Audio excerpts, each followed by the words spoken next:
Weewaawo ntendeeza Kristo era neebaza Mukama waffe Yesu Kristo olwo ekirabo eky'obulamu kyawadde gwe nange kubanga tukyasobola okwatulira ddala nti Yesu ye Mukama.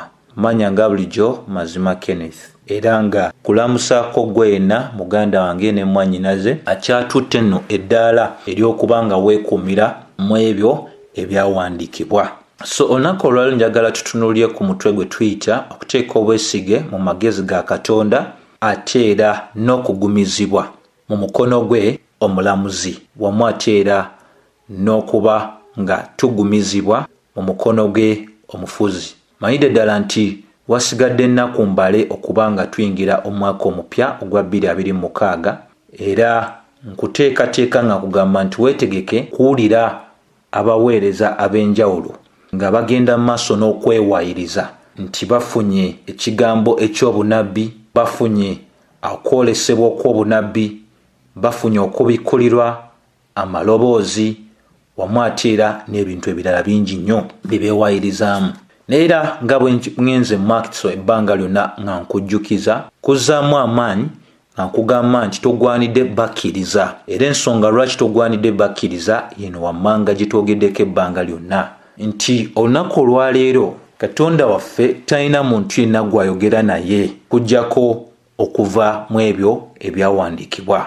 Era kikulu nnyo ffe okutegeera tukwogera kwa Katonda okusemberayo ddala kuli mu Kristo Yesu. Bayibuli enywereza ddala mu Bebulaniya essuula esooka olunywe olusooka paka olwokubiri nti mu biro ebyedda yayogeranga naffe okuyita mu bajjajjaffe, yayogeranga ne bakitaffe okuyita mu bannabbi, okuyita mu birooto n'okwolesebwa. Naye mu bino ebiro eby'oluvannyuma ayogedde naffe okuyita mu Yesu Kristo. Ekyo kitegeeza ddala nti bw'obanga onaategeera ebigambo bya Kristo we biri togenda walala wabula ogenda mu ebyo ebyawandiikibwa, ebitabo 606. So abantu abasinga baagala ofuna ettutumu lyabwe nga beewayiriza nga bateeka ebigambo mu kamwa ka Katonda by'atayogedde. Naye Yeremiya era ekola okulabula okwannamaddala eri abantu abo bonna abalina omuze ogwewayiriza. Yeremiya esomesa nga eraga nti abantu bano abasinga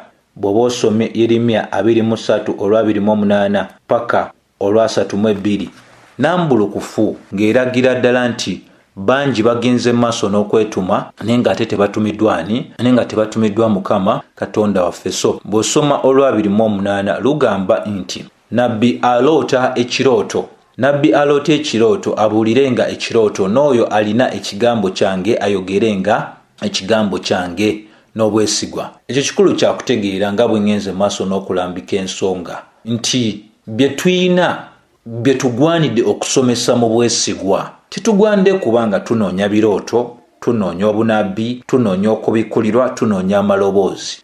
Era bw'oba otunuulidde ekyawandiikibwa kino ekya Yeremiya 23:28 kyogera nga kisirisa abo abeeyitiriza ku ebyo ebiwandiikiddwa. Era egenda maaso n'egamba ebisusunku kiki okwenkanankana n'eŋŋano. So ebyo abantu bye banoonya bye bayita ebirooto, bye bayita okwolesebwa, bye bayita obubaka obujja, amaloboozi n'ebisigadde, Bayibuli ebiyita ebisusunku. Naye oyo asomesa ekyo ekyatuweebwa edda mu bwesigwa Bayibuli kyeyita eŋŋano.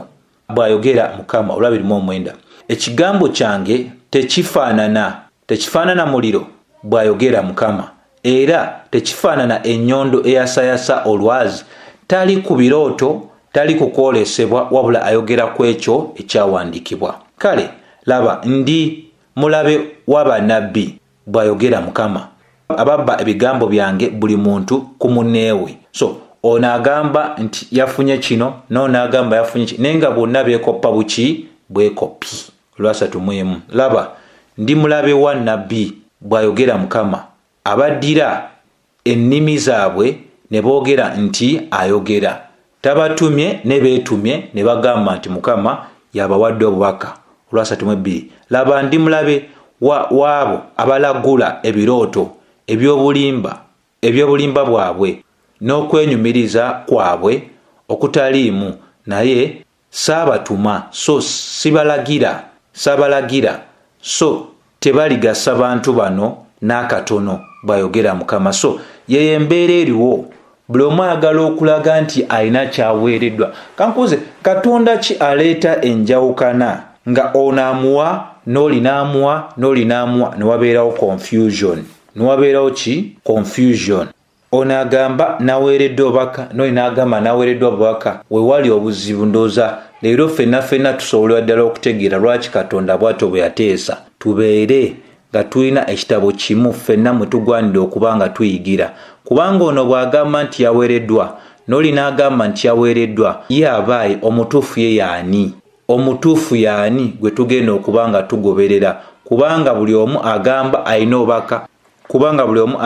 alina obubaka obumuweereddwa. Naye jjukira bulungi nti bwe tuba ate era tusomye ne mu ndagaano empya, Timoseewo 2:3-16 nambulukufu bulungi egamba nti buli kyawandiikibwa kirina okulungamya kwa Katonda era kigasa olw'okuyigirizanga, olw'okunenyanga, olw'okutegeezanga, olw'okubuulirira okuli mu butuukirivu. So bwe tuba twetaaga okuyigirizibwa kutuweereddwa mu byawandiikibwa, bwe tuba twetaaga okunenyezebwa kutuweereddwa mu byawandiikibwa, bwe tuba twetaaga okutereezebwa kutuweereddwa mu byawandiikibwa, bwe tuba twetaaga okubuulirwa okw'obutuukirivu kumaze otuweebwa mu byawandiikibwa. Tetulina kirala kyonna kye twetaaga wabula okubeera nga tussa obwesige bwaffe mu ebyo ebituweereddwa omulundi gumu. Era njagala okubakakasa mikwano nti obubaka bwange eri mmwe bujja eri mmwe oba bujja okuyita mu ssaala n'omu kusoma ebyawandiikibwa. Era ndowooleza ddala nti ndi omu ku abo abataweereddwa mukisa ogw'okuba nti nfuna amaloboozi, ebirooto, okwolesebwa, okubikkulirwa, kubanga mmayidde ddala nti ebyawandiikibwa ebituweereddwa bimala. Tetwetaaga gattako kintu kyonna kiki kirala. Era eri nze bino ebyawandiikibwa bimala, seetaaga funa kintu kirala kyonna. Era njagala okuba nga nkuyambako okulaga butya gwe nange bwe tulina okuba nga twetegekera omwaka guno ogwa 2026 nga neeyambisa ebyawandiikibwa kuyambeko okuba nga otegeera nti ogwanidde kwanukula otya mu nsonga ez'enjawulo ezirindiridde ggwe nange omwaka ogwa 2026. Jjukira mukwano, ng'omaliriza okukola ebyo byonna by'ogwanidde okukola ng'ekitundu ku buvunaanyizibwa bwo ng'omuntu, ogwanidde okussa obwesige bwo mu Katonda n'okuba ng'ogumizibwa mu mukono gwe ogufuga ebintu byonna. Ekyo njagala kikkaatiriza nti bwe twogera ku nsonga ey'okwesiga Katonda, tugwanidde okwesiga Katonda nga tukola n'ebyo bye tugwanidde okuba nga tukola, bye tumayidde ddala nti abitulagira okukola tubikole, bye tugwanidde okuba nga tutuukiza nga buvunaanyizibwa tumayidde ddala nti bino ABCD kyenna okuba nga nkola tukikole. Naye nga tukola ebyo byonna tetwerabira okuba nga tussa obwesige bwaffe mu magezi ga Katonda ne mu mukono gwe ogufuga ebintu byonna. Era ng'omaze okukola ebyo bye mmaze okuba nga njogera, kikulu nnyo gwe nange okwogera bwe tuti nti Mukama Katonda wange, kola ekyo ky'olaba nga kiki nga kirungi. Njagala nkuwe ekyokulabirako nga nkukakasiza ddala okuva mu byawandiikibwa nti olulimi lw'abantu bonna abaatusookawo oba lwe tulaba mu byawandiikibwa, olulimi lw'ojjosanga mu byawandiikibwa byonna lwe lulimi luno olugamba nti Mukama akole nga bw'asiima. Mukama akole nga bw'akola ki? Nga bw'asiima. Kikulu nnyo ekyo kyakutegeera nti bwe nanga mmaze okukola ebyo bye ŋŋwanidde okuba nga nkola, kubanga tekiriimu kwonona kwonna mu maaso ga Katonda. Gwe nange bwe tukola ebyo ebitusuubirwamu okuba nga tukola ne tumaliza nga tugamba nti Mukama akole nga bw'asiima oba nga bw'aba asiimye, kikulu nnyo kyakuba nga tutegeera nti Bayibuli ebyo byegenda mu maaso n'okuba nga ekola ki? Enywereza ddala. Nti bw'oba otunuulidde ebyawandiikibwa, njagala niyambiseeko Samwiri ekyokubiri essula ya 10 olunyiriri lwa 6 paka olw'14 tufuneko ebyokuyiga wano ebikulu ennyo nnyo nnyini ddala byetusobola okuba nga tufiirako nnyo nnyini ddala. Samwiri ekyokubiri essula ya 10 ngenda kweyambisa olunyiriri olw'6. Bayibuli bweti bwegendera ddala maaso n'okuba nga enyweza ensonga. Egamba nti awo abaana ba Amoni bwe baalaba Dawudi nga abatamiddwa, abaana ba Amoni ne batuma ne beegulira Abasuuli. Mu Basuuli ne bagula bajaasi emitwalo 2, n'abalala emitwalo, n'abalala 1,000, n'abalala omutwalo 1,200. Mu Lwomusanvu Bayibuli etulaga nti Dawudi bwe yakyulya n'atumya Yowaabu wamwatira n'amagye gonna. Olw'omunaana awo abaana ba Amoni ne bafuumuula ne basiba ennyiriri awayingirirwa mu mulyango, n'Abasuuli ab'e Zoba, Lekobu, n'abasajja aba Tobu ne Maka baali bokka ku ttale. Olw'omwenda awo Yowaabu bwe yalaba olutalo nga luli mu maaso ge n'ennyuma we, n'ayawulamu abasajja bonna aba Isirayiri abalonde, n'abasiba ennyiriri okwerekera Abasuuli. Olw'10 abantu bonna abalala n'abakwasa mu mukono gwa Abisayi muganda we, n'abasiba ennyiriri okwerekera abaana aba Amoni. Olw'11 n'ayogera nti Abasuuli bwe bannema kale ggwe onombeera, naye abaana ba Amoni bwe bakulema kale najja nenkuyamba. Kati awo nno wakulu wakuba nga tukola tutya nga tutegeererayo ddala buki nga tutegeererayo ddala bulungi nti bw'oba otunuulidde olunyiriri lw'omwenda paka olw'11 lulaga obulamu bwa Yowaabu obw'enkizo nga akola ekyo kyonna omuntu ategeera kyaba agwanidde okuba nga akola, oba obuvunaanyizibwa omuntu yenna ategeera bw'alina okuba nga atwala. Jjukira muganda wange ne mwannyinaze, tetukkiririza mu ndowooza egamba nti ekinaabeera kye kinaabeera. Abantu abasinga aboogera bwe batyo bagamba nti kuba Katonda ye mukulu eri ebintu byonna, ekinaabeera kye kinaabeera. Tugwanira okitegeera nti Bayibuli embeera enzikiriza bwetyo oba n'endowooza bwetyo tegisomesa. So y'ensonga lwaki nkulaze oba n'ekyawandiikibwa kitulagidde ddala nti Yowaabu wamu n'abo abaali wansi wa bukulembeze bwe yagendera ddala maaso n'obbateekateeka nga yeeteekera olutalo olwali mu maaso ge. Era nkulabula ggwe yenna awuliriza, bw'obanga ku mulimo gwo olina essaawa eziba zikugambiddwa okutuuka, nkwegayirira nga nkugamba nti kola kyonna ky'osobola obeere nga otuuka mu budde obwo obwakugambibwa bakama bo. Gwe yenna alina obuvunaanyizibwa bw'olina okuba ng'otuukiriza. Kola kyonna ky'osobola otuukirize obuvunaanyizibwa bwo. Tuleme kubanga tweggyako obuvunaanyizibwa bwaffe nga tugamba ekinaabeera kye kinaabeera. Eyo endowooza bwetyo si ndowooza ya Bayibuli, eyo endowooza bwetyo y'ey'abantu abajeemu, y'ey'abantu abataagala kuwulira. Era nziramu nga nyweza nti ogwanidde n'okuba nga ofaayo nnyo okukola ebyo Mukama Katonda waffe byakulagira okukola. Nziramu ogwanidde okuba nga ofaayo nnyo okukola ebyo Mukama Katonda waffe byakulagira okuba ng'okola ki? Ng'okola. Gwe nange tulina okuba nga twessa mu kifo ekyo eky'okutuukiriza obuvunaanyizibwa bwaffe bwe tugwanidde okuba nga tutuukiriza. Bwe tunuulira 11 lugamba nti n'ayogera nti Abasuuli bwe bannema kale ggwe onambeera, naye abaana ba Amoni bwe bakulema kale najja nenkuyamba. Kino nakyo kyakuyiga eri ffe ffenna nti tugwanidde okuba nga tubeera bagenderevu okukozesa ebirabo n'obusobozi Katonda bw'atuwadde okubeera nga tuweerezanganya ate n'okuba nga tukolera wamu mu mubiri gwa Kristo Yesu.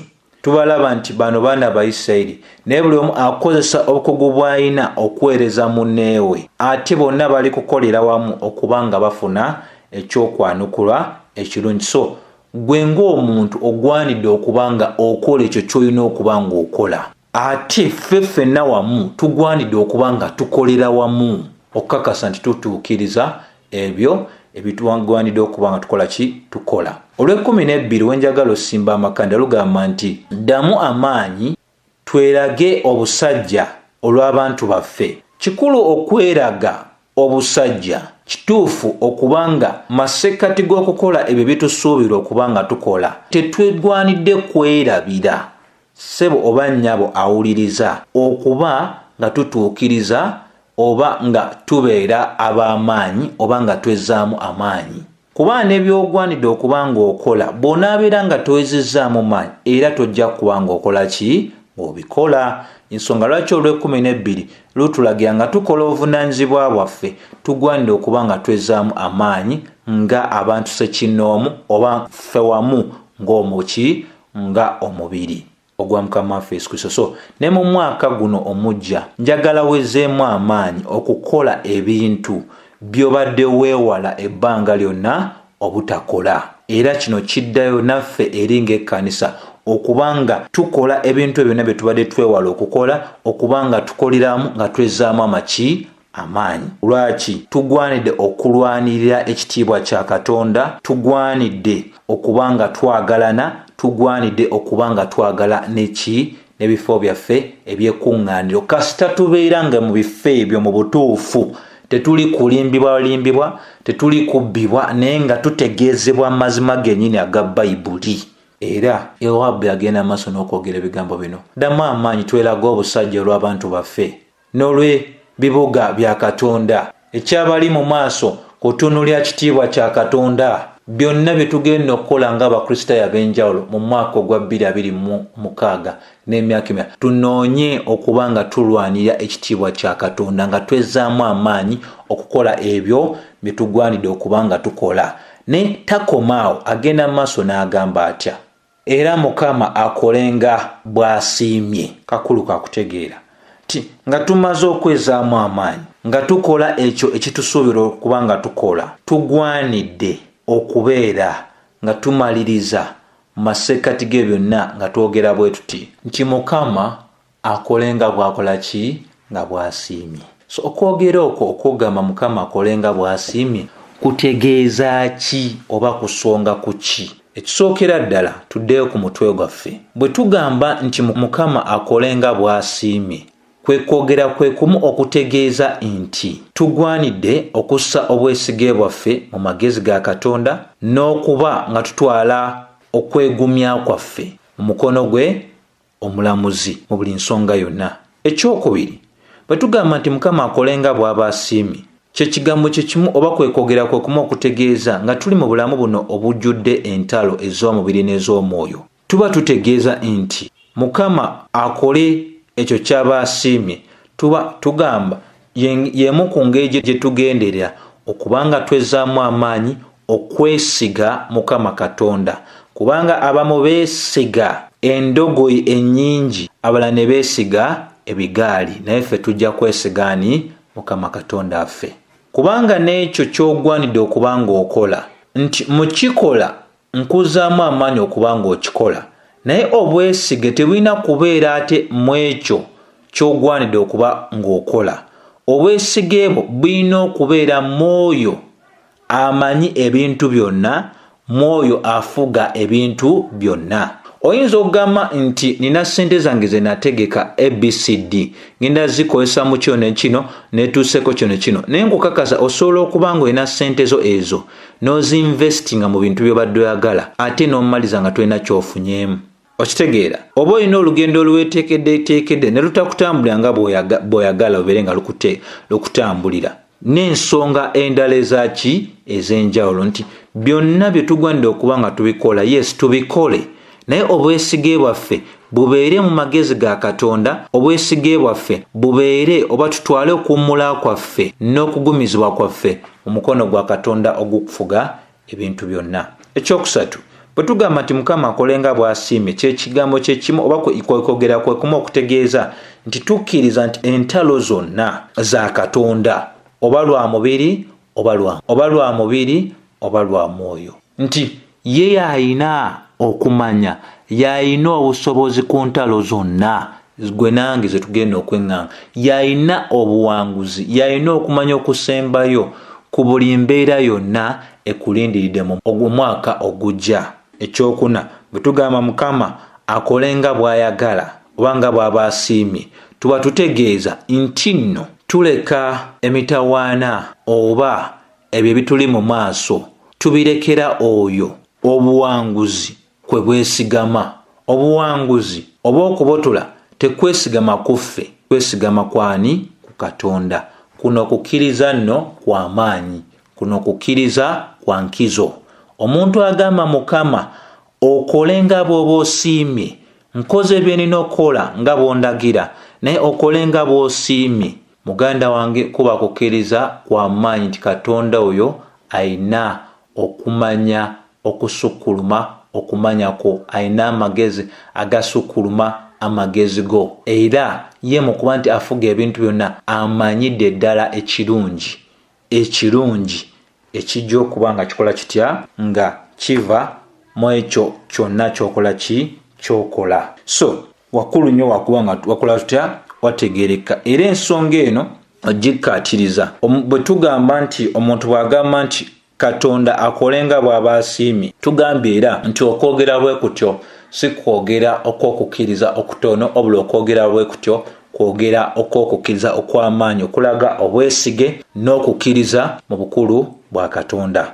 So bw'oba weeyambisiza ne Samwiri ekyokubiri essula ya 15 ojja kizuula nti mu lunyiriro lwe 13 n'olwe 14 Dawudi agenda amaaso n'okugambibwa ensonga ekwata ku mwana we ayitibwa Abusalomu. Ebigambo bino bijja eri Dawudi, omu ku baleeta abatambuza obubaka bw'ati bw'agamba Dawudi, amugamba nti emitima gy'abantu bonna mu Isirayiri gigoberedde Abusalomu. Okwo kumanya. Olw'ekumenya, awo Dawudi n'agamba abaweereza be bonna abaali naye mu Yerusaalemi, mugolokoke era tudduke. Watali kudduka tetujja sobola kuba, teri n'omu ajja sobola okuwona Abusalomu. Mugende mangu era tuleme kubeera nga tuleetebwako obulabe ye Abusalomu, oba n'okubeera nga atwetako obulabe obw'ekitala ffenna mu kibuga. Olw'e15 okitegedde. So tulaba nti Dawudi batheology waliwo kye bayita the light of nature. Light of nature mu lulimi olwa bulijjo kye twalise common sense oba amagezi aga bulijjo. Bw'olaba nti magezi aga bulijjo gali nti bw'olengera emmotoka ng'ekuli kumpi tosala, kujjako ng'oli mu jaamu, eyo common sense. Emmotoka bw'eba wala n'okipimapimamu ng'eri wala, oli wa ddembe okusala. Bw'ogenda mu bifo ebya okuwuga ne bagamba nti wanene twala okubuuka, tobuuka, magezi aga bulijjo gakutegeeza. N'ogenda mu zoo ne bagamba wano totambula wekka, kwesa okulabula okwo, beere ng'okola ki? Tokikola. Era bw'ojja mu Lwabiri mu emeka, Olwabiri mu 3, bw'ojja mu 23, Bayibuli bw'eti bwegenda maaso n'okuba nga tutegeeza. Era bonna ne bakaaba bwe baali basala, era kabaka n'asala ekitundu kino ekiyitibwa Brokidron, era n'abantu ku luuyi luli olw'eddungu. Bayibuli etugamba nti Abitya n'ajja gy'ali, era wamu ne Zadooki n'ajja n'Abaleevi bonna abaali bakutte essanduuko ey'endagaano eya Katonda, era ne bagiteeka wansi paka abantu bonna we baali bamaze okusomoka okuva mu kibuga. Olwabiri-5 kabaka n'agamba Zadooki, kwata essanduuko y'endagaano ya Katonda ogizzeeyo mu kibuga. Bw'anaabeera kati wano wakulu nnyo baganda bange. Mu Lwabiri-5 egamba bweti, mu Lwabiri-5 bweti bwegamba, kabaka n'agamba Zadooki nti situla essanduuko ey'endagaano ya Katonda ogizzeeyo mu kibuga. Bwe ndiraba ekisa mu maaso ga Mukama alinkomyawo. Dawudi agamba aliraba ekisa mu maaso ga Mukama, Mukama alimukomyawo. Ebigambo ebyo si bya muntu akola ki? Eyeepanka. N'abagamba abasigadde alinkomyawo, alindaga eyo ennyumba ye. Niraba Olwabiri-6 Dawudi ebigambo byayogera. Naye bw'ayagala, naye bw'aliyogera bw'atyo nti sikusanyukira, n'akatono laba nze nzuuno akole nga bw'asiimye. Okitegeera? Kati muganda wange nkuzaayo ku ebyo mbadde ngenda maaso n'okwogera nti bwe tugamba nti Mukama akole nga bw'asiimye, mu ngeri emu oba endala tubeera twatula oba tufulumya okumanya kwaffe okw'ekikula kya Katonda nti amanyidde ddala ekisinga okuba ekirungi eri abantu be, era tajja kukola kintu kyonna wabula ekyo ekirungi eri abantu be. Mikwano bikulu nnyo ebyo byakuba nga tutegeera nti buli we tugenda mu maaso n'okwogera bwe tutyo nti Mukama akole nga bw'aba asiimye, tubeera mu butuufu obw'ensonga tukkiriza oba twanukula oba nga twogera nti Katonda waffe amanyi ekyo ekisinga okuba ekirungi gye ndi, akimanyidde ddala, era ne bw'abeera nga atutaddeko okulumwa ekyo kyonna akikola mu bulungi ku lw'obulungi bwaffe ne ku lw'ekitiibwa kye. Ate era kikulu okubeera nga tugamba Mukama akole nga bw'aba asiimye. Lwaki? Ngero 16:33 egamba akalulu kasuulibwa mu lugoye olw'omu kifuba, naye okulagira kwonna kuva eri Katonda. Mu byonna bye tuteesa okuba nga tukola, ekigambo ekisembayo kya Mukama. So totandika kubeera nga weewayiriza guno gwe mwaka gwange ogw'okufuna kino ne kino, guno gwe mwaka gwange ogw'okgenda eno n'eno, guno gwe mwaka gwo ogw'okukola kino ne kiri. Mukama akole nga bw'aba asiimye, akukkiriza okuva mu guli n'akukkiriza okuva mu giri gyonna, n'akuleka okuba ng'okyaliwo. Alina ensonga lwaki akulese ng'okyaliwo. Akole nga bw'aba asiimye. Enjogera eyo etegeeza nti otadde ensonga kw'oyo obuwanguzi ko bwesigama, okkiriza okwessa, okkiriza okweteeka wansi w'amagezi ge, n'okkiriza okuba nga ogumizibwa n'omukono gwe ogukola ki? Ogufuga ebintu byonna. Gwe tulowoozaamu 16:33 ngero akalulu kasuulibwa mu lugoye olw'omu kifuba, naye okulagira kwonna, okulagira kwako kwonna kuva eri Katonda. Nti tewali kisobola kubeerawo okujjako ng'akkiriza. Bikulu nnyo ebyo byakutegeera. Katonda akola obulungi mu kutonda, mu kukwasaganya ensonga zonna, wa ekisa kye wakiteeka na wa ekisa kye watakiteeka, wa wateeka obusaasizi bwe na watateeka busaasizi bwe. Byonna abikola kubanga amanyidde ddala ekyo ekirungi ekigwanidde okuba nga kijja eri abantu be. Dawudi yayogera bw'atyo nkukakasa nti yayanukulwa bulungi kubanga yateeka obwesige bwe mu magezi ga Katonda. Ekituuka ku ki ekimulindiridde? Bw'osoma Samwiri ekyokubiri essuula ya 22 olunyiriri lwa 18 agamba nti namponya eri omulabe wange ow'amaanyi, eri abo abankyawa kubanga bannyinga amaanyi. 19 bangwako ku lunaku kwe nalabira ennaku, naye Mukama ye yanyweza. Okitegedde? Olw'ebiri, era nanfulumya nandeeta mu kifo ekigazi, yamponya kubanga yansanyukira. Olw'abiri Mukama olwabuga olwakumeka olw'abiri mu olumu, Mukama yampa empeera ey'obutuukirivu bwange.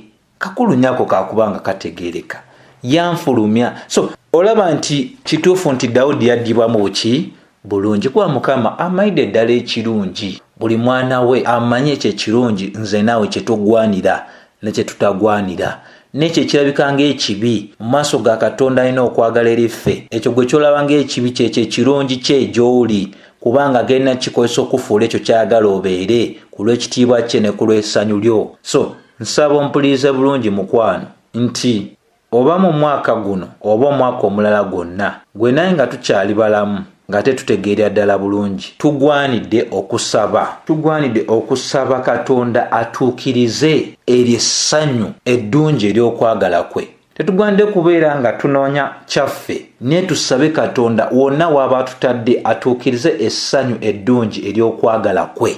God, may you fulfill the good pleasure of your will in this matter. Nga tugenda okubuulira enjiri, nga tunoonya okubaako we tuzimba, wa we tugula amasomero ge tutwalamu abaana baffe nga tugezaako nga bwe tusobola okusomesa abaana baffe amakubo ga Katonda oba engeri za Katonda. Kikulu nnyo gwe nange okugamba nti Mukama tukusaba oba nkusaba otuukirize essanyu eryo eddungi ery'okwagala. Tulaba abasajja wano mu kitabo eky'okubala 14 mpaka 9 nabo ebigambo bibagenda maaso n'okuba nga bakozesa. Ebigambo bino bikoma ku mutima ogwa buli muntu yenna ategeera ddala. Oli olw'omusanvu ne babuulira ekibiina kyonna eky'abaana ba Isirayiri nga boogera nti ensi gye twayitamu nsi nnungi nnyo. Olw'omunaana Mukama oba nga atusanyukira kale alituyingiza mu nsi omwo n'agituwa, ensi ekulukuta amata n'omubisi gw'enjuki akabasinga tukeerabira akakali 8. Mukama oba nga atusanyukira kale alituyingiza mu nsi omwo. Era abantu abasinga balooza nti mukuba nti oli mu Kristo Yesu ebintu birina kukolera bukolezi, tolina kuba okusoomoozebwa kwonna. Bayibuli tebisomesa.